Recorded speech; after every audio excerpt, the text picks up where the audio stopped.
Brought to you by TechnoSpark 20 series smartphones. पूर्ण मतदान महाविकास आघाडीच्या विचाराचं मतदान हे माझ्या उमेदवारीच्या मागे उभं राहील. आतापर्यंत खूप लोक इतर पक्षातच आलेली आहेत. अजून भरपूर लोकांची इन्कमिंग हे आमच्या उमेदवाराला मिळणार आहे. ही निवडणूक तिरंगी नाही. काही नेत्यांनी परवा सांगितलं की दुरंगीत लढत होणार आणि त्यांनी ते खरंच सांगितलं. ही निवडणूक दुरंगी आहे. की काँग्रेस पक्षाचा बंड केलेला विशाल पाटील विरुद्ध दंडुकशाही राज्य चालवणाऱ्या संजय काका भाजप यांच्यातच आहे. तसे 20 उमेदवार आहेत, इतर 18 उमेदवार आहेत.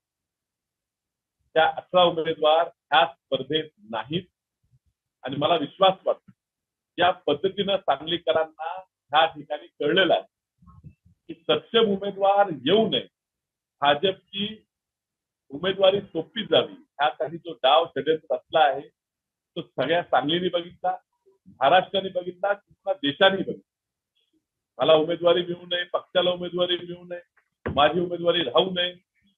आज चिन्ह वाटपाना सुद्धा मला चांगलं चिन्ह मिळू नये, माझं नाव मतदार बॅलेटिंगवर खूप खालच्या क्रमांकावर यावं, अशा सुद्धा अत्यंत खालच्या पातळीवरच्या प्रयत्न ही जी लोक करतात त्या लोकांना येणाऱ्या 7 तारखेच्या मतदानात आणि 4 तारखेच्या जूनच्या निकालात निश्चित आमचं पाकिट उघडून आमचा काँग्रेस पक्षाचाच विजय ह्या ठिकाणी काँग्रेस पक्षाच्या विचाराचा विशाल पाटीलच निवडून येईल, आम्हाला विश्वास आहे.